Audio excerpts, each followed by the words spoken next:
student. In this lesson, we'll learn how to use the active and the passive voice. We'll also learn how to transform sentences from the active to the passive voice. The doctor treated the patient. This sentence is written in the active voice. The doctor performed the action of treating the patient. The doctor is therefore known as the subject. As for the patient, it is the object, as the treatment was administered to him or her.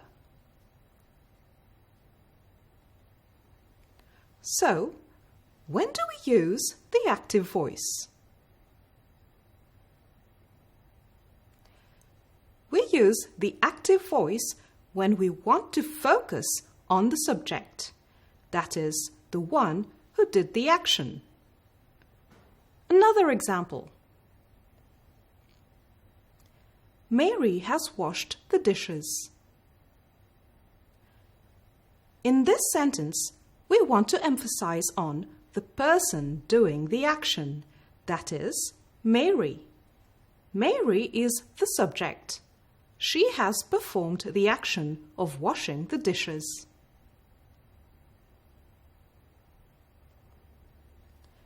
Let's go back to the first sentence that we looked at.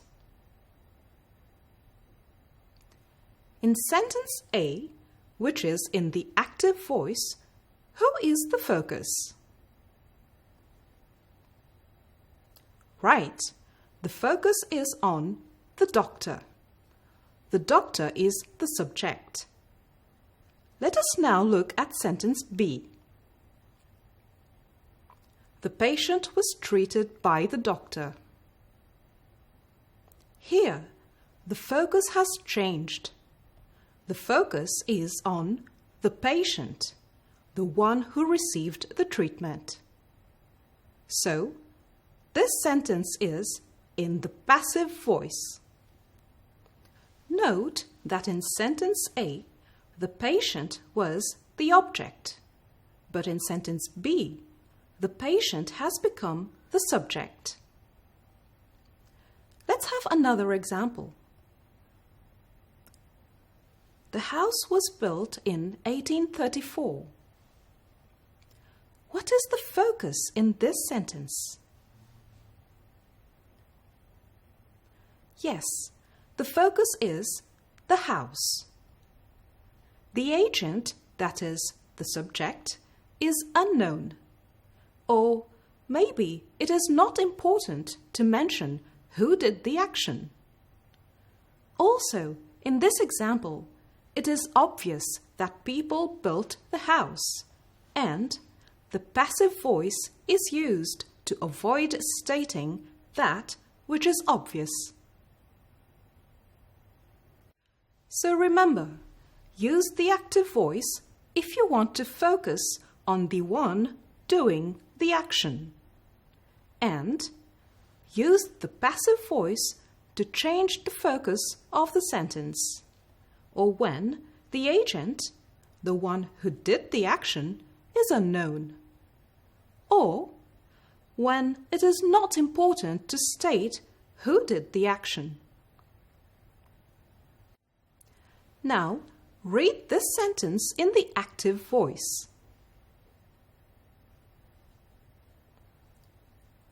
The passive voice is: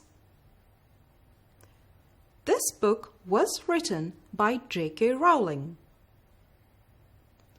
Note, we have added the preposition by to specify the agent who did the action of writing, because it is important and relevant to know who wrote the book. So, in the passive voice, if we have to specify who or what performed the action, we add the preposition by. Other examples. The building was destroyed by the fire. She was rescued by the firefighters. However, in passive structures without agents, we do not add the preposition by when we are referring to people in general, or when we do not know who or what performed the action.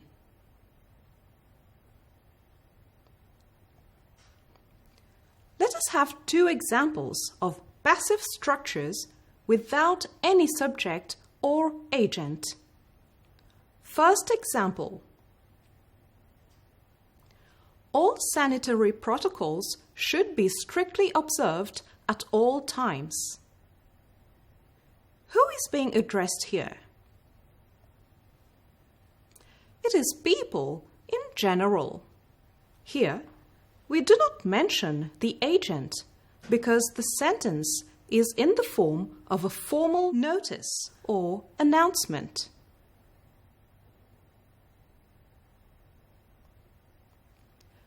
Another example. The car is being repaired. Do we know who is repairing the car? No, we don't. Here also, it is not necessary to mention the agent because the repair of the car is more important than the person who is repairing it. Let us now learn how to write verbs in the passive form. We go back to this example in the active form. J.K. Rowling wrote this book. In the passive form we write, this book was written by J.K. Rowling. The verb in the active form, wrote, is in the past simple tense. So, in the passive form, we put verb to be in the same tense, that is, the past simple tense. As for the main verb in the passive form, wrote becomes written, that is, in the past participle form. So remember, in the passive voice, use verb to be in the same tense as the main verb of the active voice together with the past participle form of the main verb. Now, let's go through some examples of verb tenses from active to passive forms. Identify the tense of the main verb in this sentence, which is in the active form.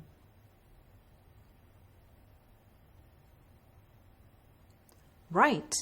Invite is in the present simple tense. So, in the passive form, we'll use verb to be in the same tense, that is, present simple tense. As for the main verb, in the passive form, it is written in the past participle form. So, the passive voice is: the orphans are invited for lunch during festive occasions. This sentence is in the active voice. The verb made is in the past simple tense. So, in the passive form, the verb to be is written in the past simple tense. As for the main verb, it is written in the past participle form. The passive voice is: this dress was made by my cousin. Another example. Had served is in the past perfect tense. So, in the passive form, to be is conjugated in the same tense, that is, the past perfect tense, had been, along with the past participle of the verb to serve, served. So, the passive voice is lunch had been served.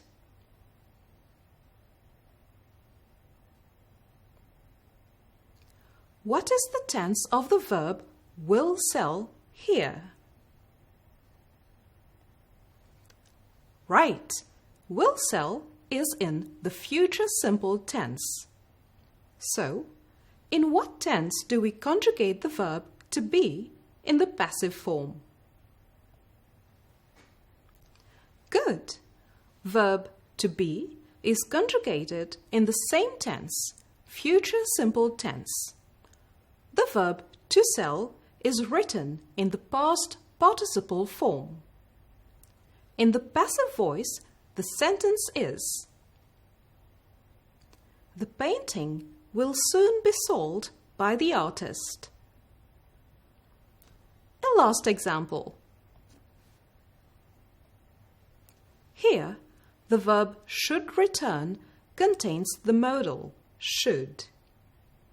In the passive form, the verb be is added to the modal should be, along with the past participle form of the verb to return, which is returned.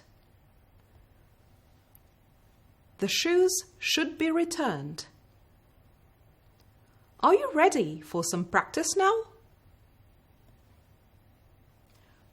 Rewrite the sentences in the passive voice.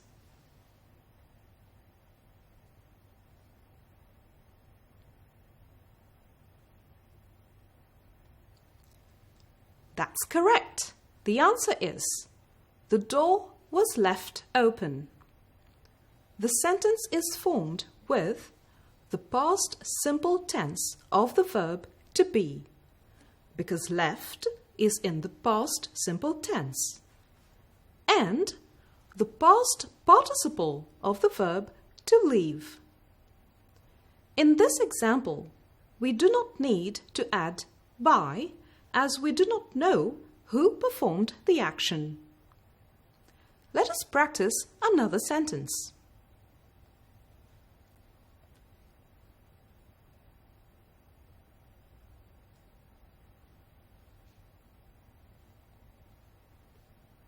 That's right. He will be given this book by his grandmother. In this example, the verb to be is conjugated in the future simple tense because will give is in the future simple tense, and we add the past participle of the verb to give. Note also the agent or subject, that is, his grandmother, in the active voice becomes the object in the passive voice.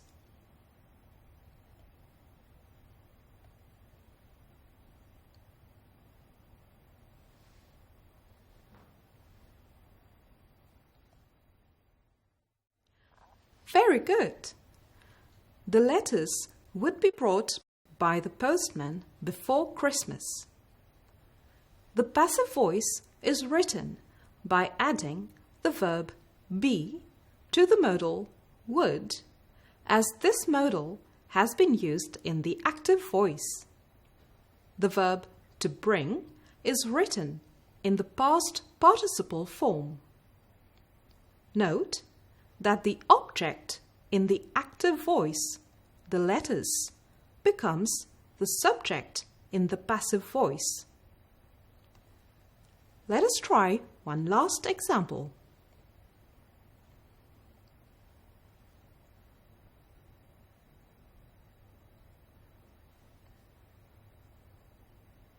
That's correct. An important grammar lesson had been learnt by the children. In this sentence, the verb to be is conjugated in the past perfect tense, just as it is in the active voice. And we add the past participle of the verb to learn.